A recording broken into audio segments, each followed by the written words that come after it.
God, I know you're always near. So even in the dark, I will not fear. I know the storms will come. I know I'm not alone.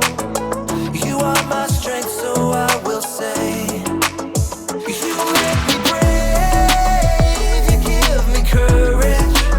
I won't be afraid, I won't even worry, 'cause you've got the whole world in your hands. You fight for me, you help me stand. You make me brave, you give me courage.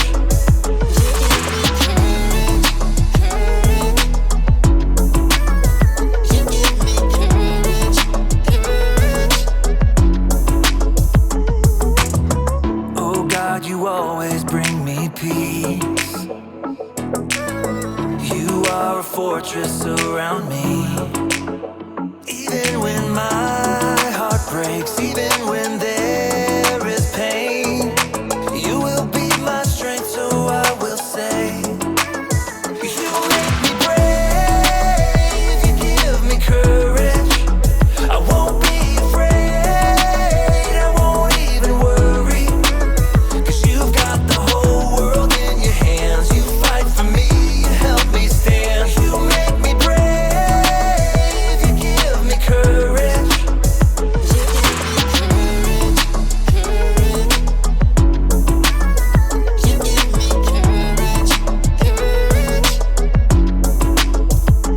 I can do all things through Jesus, my Savior, who gives me strength every day, strength and courage. I can do all things through Jesus, my Savior, who gives me strength every day, strength and courage. You make me brave, you give me courage. I won't be afraid, I won't even worry, 'cause you've got the whole world in your hands. You fight for me, you help me stand. You make me brave, you give me courage. I won't be afraid, I won't even worry, 'cause you've got the whole world in your hands. You fight for me, you help me stand. You make me brave, you give me courage.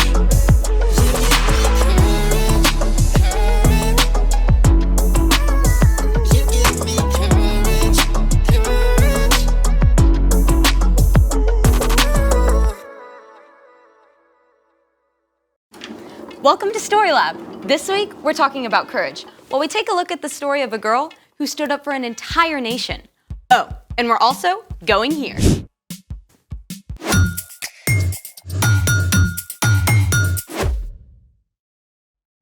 Hey, I'm Skylar. And I'm Sebastian. We're talking about courage. That's being brave enough to do what you should do, even when you're afraid. We all have to be brave sometimes, but some people have to be brave every day for their job. People like bomb diffusers who have to take apart a bomb so it can't explode. Or think of those ginormous skyscrapers full of tall glass windows. Someone has to clean all those windows hundreds of feet up. Or pilots who test super fast new aircrafts to make sure they're safe. These men and women prepare themselves to do hard things over and over. God must give them like an extra dose of courage for breakfast every day. Can I get a sausage, egg, biscuit, and a mocha latte with 2 pumps of courage, please? I don't think it works that way. We should ask someone. We're about to. Our guest today has faced some of the scariest situations you can imagine. Brain surgery, algebra 3, calculus. How about a burning building? Wait, we get to talk to a real firefighter? Absolutely. His name is Trey, and he spent 10 years working as a firefighter. And I'm gonna zip it so we can get to the real deal. Hey everyone! Hi, Trey. We're so excited to talk with you. Yeah, I'm like trying not to fanboy right now. Same. So, did you always want to be a firefighter? Actually, no. I had just finished school and a family friend had invited me to come check it out. And so I thought, well, while I'm trying to figure out what I'm gonna do with my life, I might as well give it a shot. So this is actually me right here. So, you thought you would just do this for a little while? Yeah, I thought I'd do it until I figured out what I really wanted to do in life, and then I really loved it.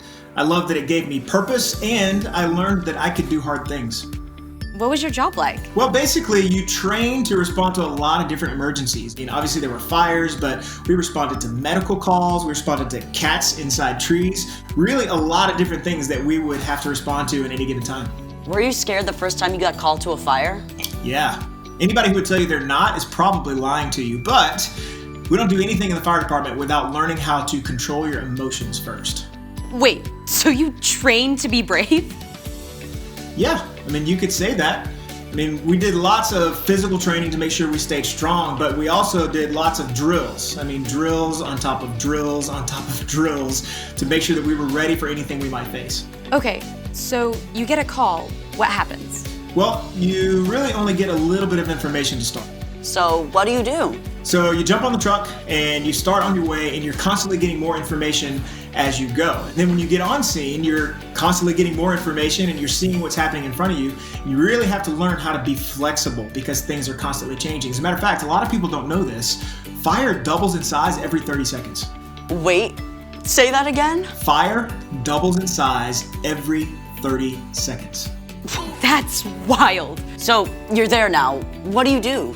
Well, you're really just constantly assessing. You're taking in information as it's changing. Remember, you got to stay flexible. So you're looking for hydrants. You're wondering if this is going to be protecting just the structure or if this is going to be a rescue situation where we might have to rush in and go take care of somebody whose life might be in danger. You really do have to stay on your toes constantly. What are some things that help you get ready for all that?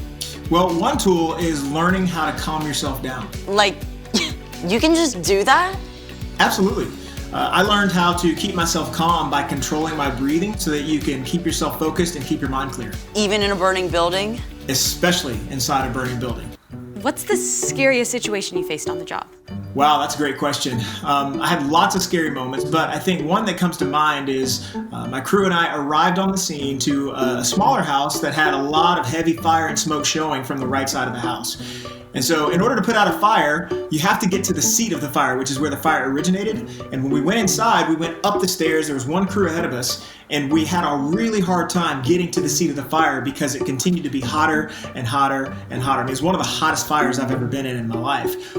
But one of the things you want to avoid in a fire situation is if you take too long, because remember, fire doubles in size every 30 seconds. If you take too long, everything can ignite in the room at one time, and that's called a flashover. And that's not a situation that you or I or anybody would ever want to be in. So I remember in that moment, the longer it was taking us to get to the seat of the fire, and as it's getting hotter and hotter, I started looking around for an exit. It's one of the things that they teach you is always have a way out. And so because how scared I was, I could turn over the corner and see the light coming through the front windows. There's heavy smoke. It's not like it's in the movies. You really can't see anything in front of your face. You just have to look for light. And I knew if I needed to, if we had a flashover situation, I could dive out the window to safety and always have a way to get out.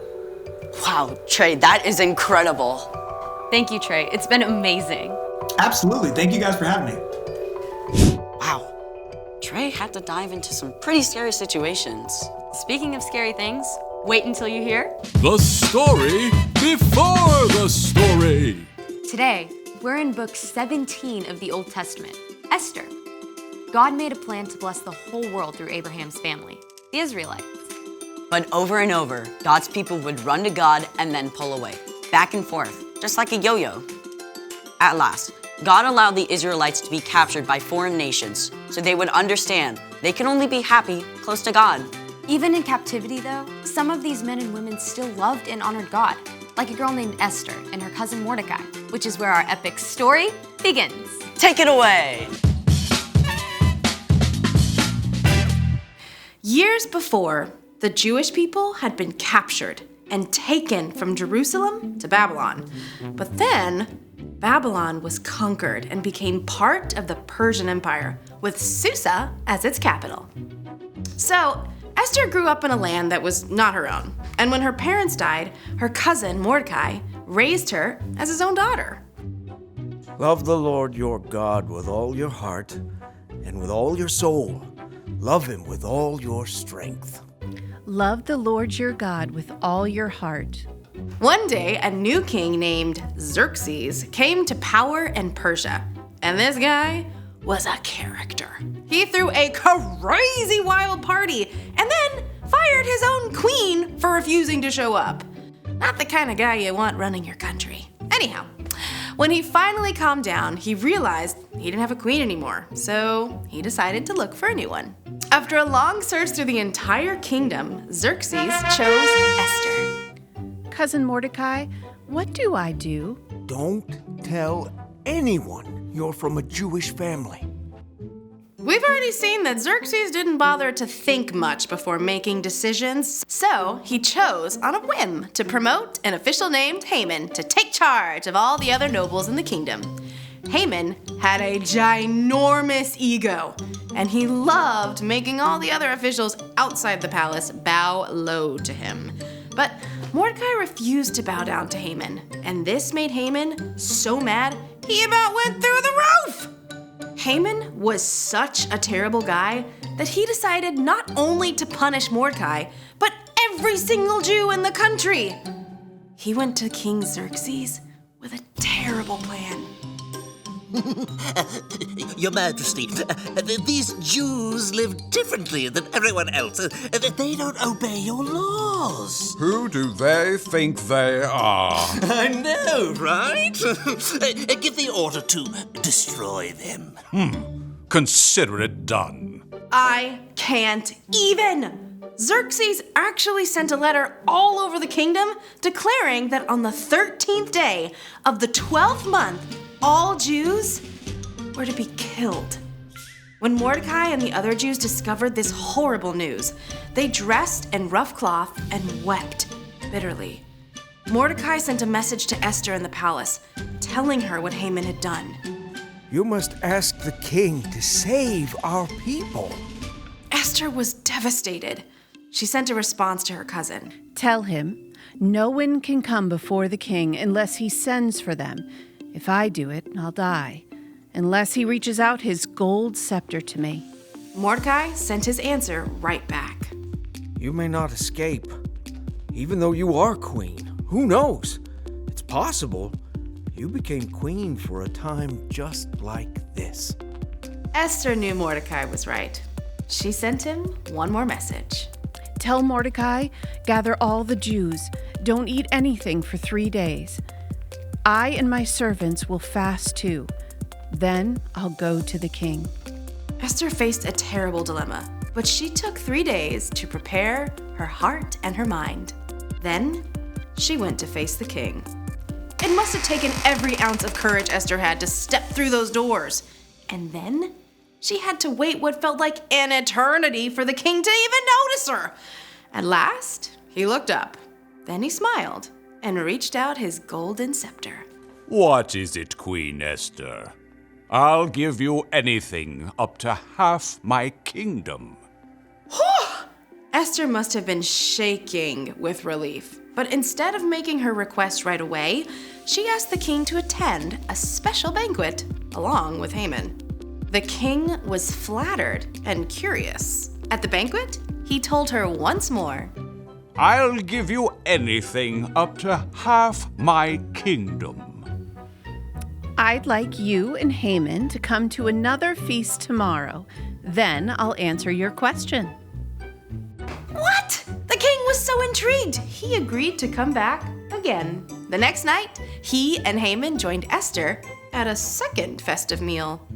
What do you want me to do for you? I'll give you up to half my kingdom. Esther took a deep breath and put it all on the line. Your Majesty, let me live. Please spare my people. We've been sold to be destroyed.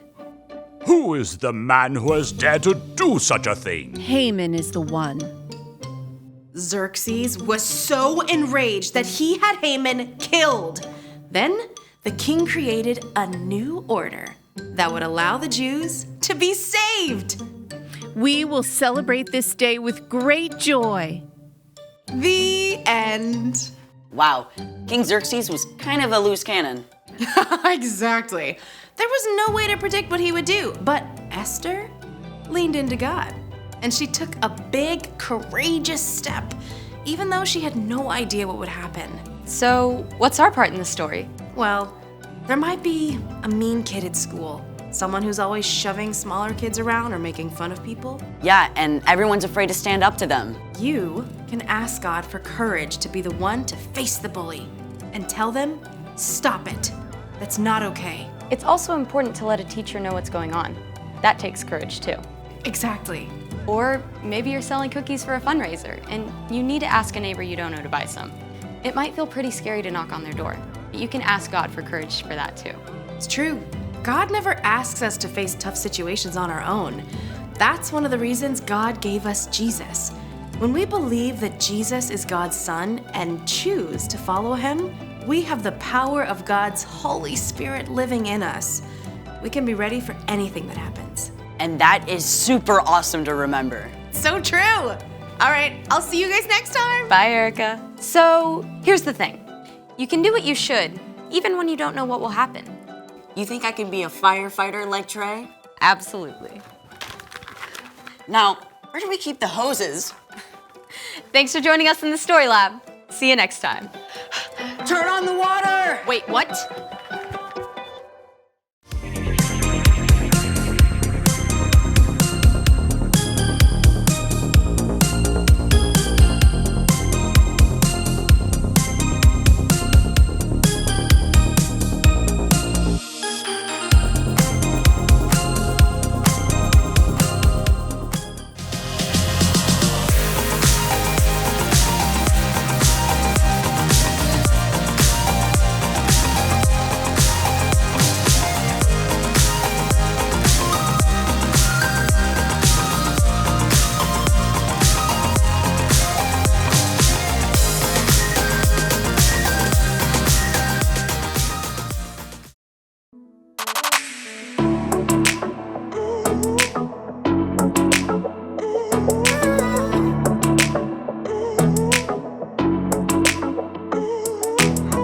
Oh God, I know you're always near. So even in the dark, I will not fear. I know the storms will come. I know I'm not alone.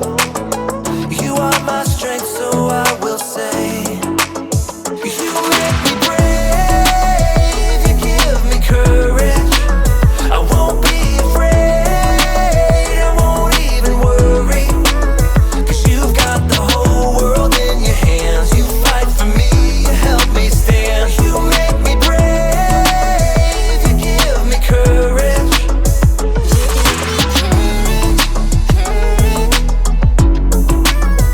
You give me courage, Oh God, you always bring me peace. You are a fortress around me.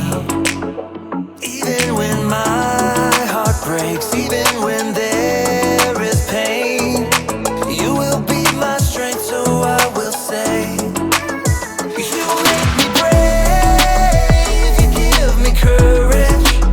I won't be afraid, I won't even worry. 'Cause you've got the whole world in your hands. You fight for me, you help me stand. You make me brave, you give me courage. You give me courage.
Here, kitty, kitty, kitty, kitty, kitty, kitty, kitty, kitty, kitty. Here, kitty. Come on, kitty.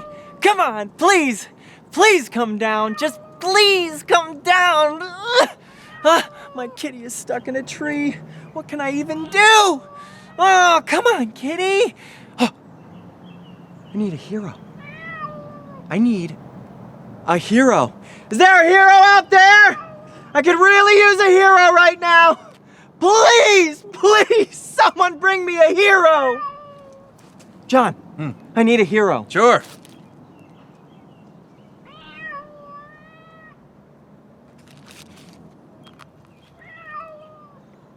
Thanks.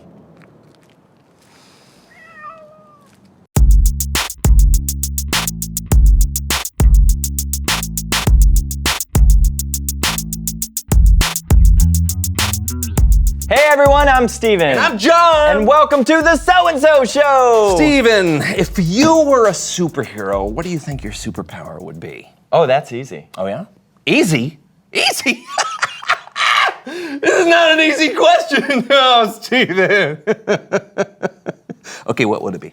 Mind reading. What? No way. Yeah, definitely. Why do you think it'd be mind reading? Well, I'm smart and intuitive. I'm observant of people and like to understand where they're coming from and how they think. Plus, it would definitely be the most powerful superpower. Oh, mind reading is definitely not the most powerful superpower?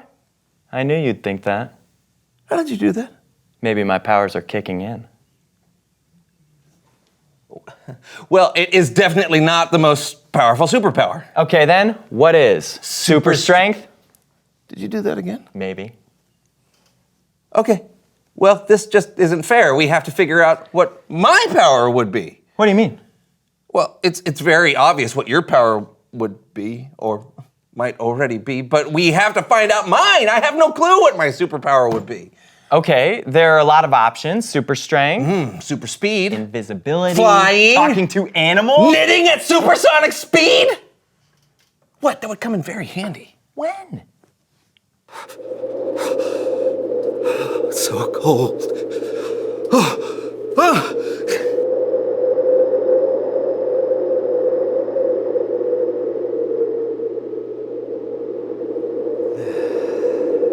See? Yeah, well, the only way we can see what power you would have is to test them out. Oh, good idea. I like the way you think. I know.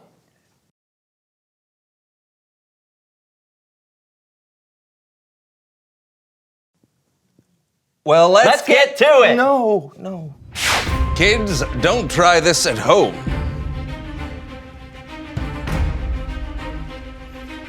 Ready? Ready. On your mark, get set, go!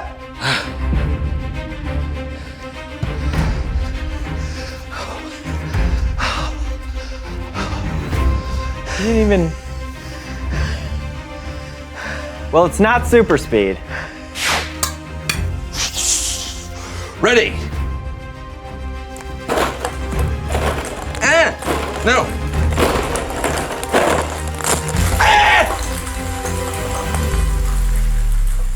Nope. Wave your fin if you can hear me. Wave your fin. Swim to the top. Swim. Swim to the top. I've never seen a goldfish do less. Nope. Okay, am I invisible now? Nope. How about now? Nope.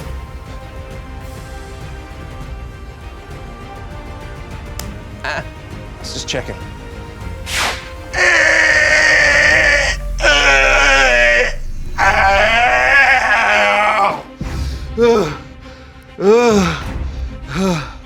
Let me just... No! It's Bible story time with Kellen. No!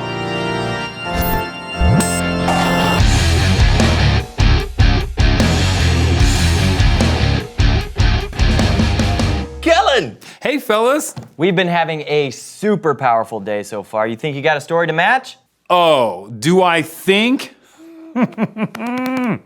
This story is so super powerful. I mean, wow. I'm listening. Great. because it's going to be a big one. In fact, today we're looking at an entire book of the Bible, specifically the Book of Esther. That's right.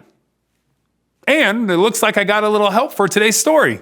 A little help to go behind the Bible.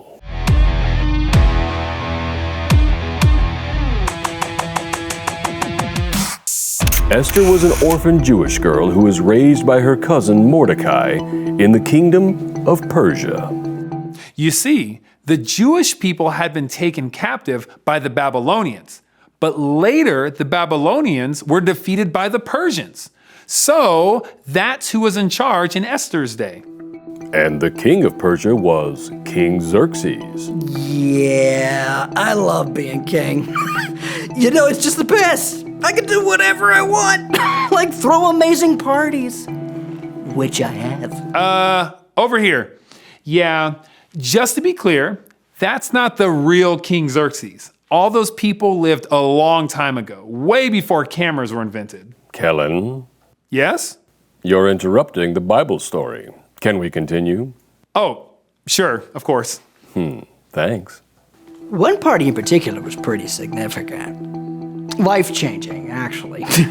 My queen at the time, Vashti. She wouldn't come to my party when I commanded her, so I was like, you can't disrespect me. I'm the king. Took away her crown. After that, I needed to find a new queen. The king sent out a search for the most beautiful women in the kingdom, and Esther was picked as one of them. They went through a whole year of beauty treatments at the palace, and at the end of the year, the king chose Esther to be his queen. It was pretty wild. I mean, the Queen of Persia? Upgrade. I mean, I couldn't believe it. I knew God was with me, but I didn't tell anybody there that I was Jewish. No. After some time, the king appointed a man named Haman to be in charge of all the nobles in his kingdom. That's right. And Haman was very proud of himself. Maybe a little too proud. He wanted everyone to fall on their knees when he walked by. But Esther's cousin Mordecai refused to bow. Haman was obsessed with himself. But I wouldn't bow because I know who my God is, the one true God. And I wasn't going to worship anyone else. But Haman really didn't like that. And when he found out I was Jewish, well, he decided he would take out his anger on all the Jews. Haman came up to me, and he was upset. He said, King, there's a whole group of people who don't obey you. They live differently than everyone else. And I was like, what? I cannot have that. So I gave him my ring and my royal seal on it, and I told him to do whatever he wanted with those people. Haman ordered for every Jew in every territory of the kingdom to be killed. Talk about an evil dude. It was not good. Letters were sent all over the kingdom that on the 13th day of the 12th month, they were to kill every single Jewish person. It was the most devastating time I ever faced.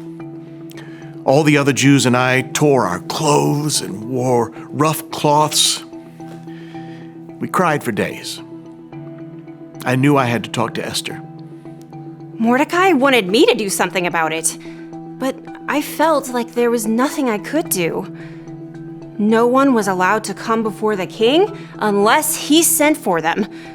If I went to the king without being sent for, and if he didn't hold out his golden scepter to me, then I would be killed. I knew it wasn't easy, but I told Esther, don't think just because you live in the king's palace that you will be the only Jew who escapes.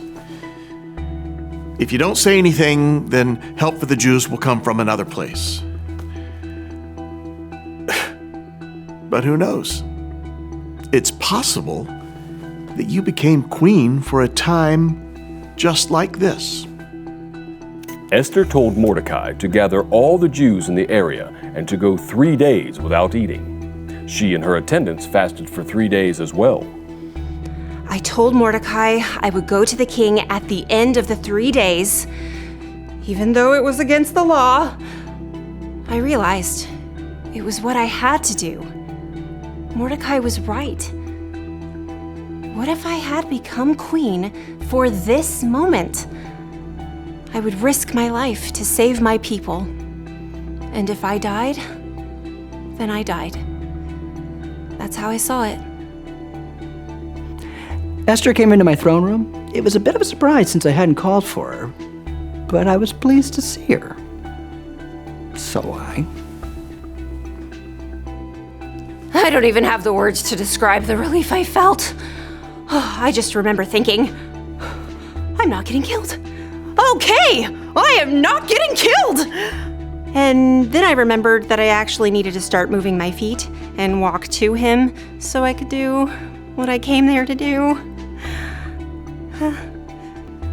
when I saw her come in, I offered Esther anything she wanted, up to half my kingdom. Whoo! She just invited me and Haman, my right-hand man, to come to a feast that she would prepare. So I was pretty intrigued. And you know I like a good feast. The following evening, the king and Haman went to the feast Esther prepared. While they were at the feast, the king asked Esther again what she desired. That was my chance. I asked him to spare my people. I told him that my people and I had been sold to be killed and wiped out. I was livid when I heard that. I said to her, who is a man who has dared to do such a thing? And where is he? I was not expecting what she said next. Esther told the king that Haman was the man who had given the order. The king was very angry. He had Haman taken away right then and put to death. King Xerxes put out a new order to save the Jews so that they would not be killed. I was really proud of Esther. She was brave and selfless. She risked her life to save our people. She remembered the ways of God that I taught her.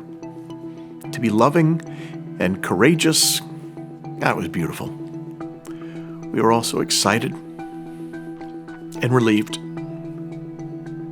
Yes, it was amazing. We sent news out to all the Jews and everyone celebrated. Everyone was just so filled with joy. Esther risked her life to save her people. She stood up for what was right and trusted God, even though she didn't know how it was going to turn out. I couldn't have said it better myself.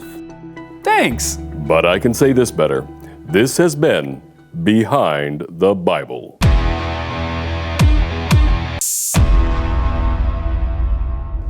Whoa, Esther was so brave. Yeah. God was with her, and God is with us too. So we can be brave just like Esther, even if it's not in life-threatening situations. I feel more courageous than ever. Thanks, Kellen. You bet. See ya. Well, it looks like we're getting close to the end. Can you guess what I'm thinking now? You're thinking ham sandwich. How did you? Reveal the question! Oh, when have you done something you were afraid to do? Maybe you stood up for someone like Esther did, not knowing what other people would think of you. Yeah, or maybe you tried a new sport or shared a piece of art you made and it felt scary because you didn't know how people would like it. Right, and there are times every day that we're faced with something that we might be afraid of. Yeah, but it's important to remember that we can still choose to be brave, trust God, and do what's right. Hey, maybe that's my superpower. Yes, yeah, choosing what's right no matter what the situation. Yeah, if people did that, anyone could be a superhero. Yes, I'm Justice John. And I'm Cerebral Steven. No, wait. Steven the Smarty Pants Steven. Smarty Pants Stevie Pants. No, Smart Pant. Maybe it's just one pant. This has been the So&So show. What if it's just one pant? Thinking what man's... What if it's my pants? John's pants, Steven's pants. No. Smarty John Stevens pants. Yes! Ha! King of Hearts. I know. How are you doing this? Well, normally a mind reader never reveals his tricks, but long story short, I'm reading your mind, John. All right, try this. Mm-hmm. Ace of clubs. 6 of diamonds. 3 of clubs. Yep. Joker? I mean, I've been getting it the whole time, but this time I really got it. You know. I'm glad I put this mirror here because now I can sulk in it. I did it.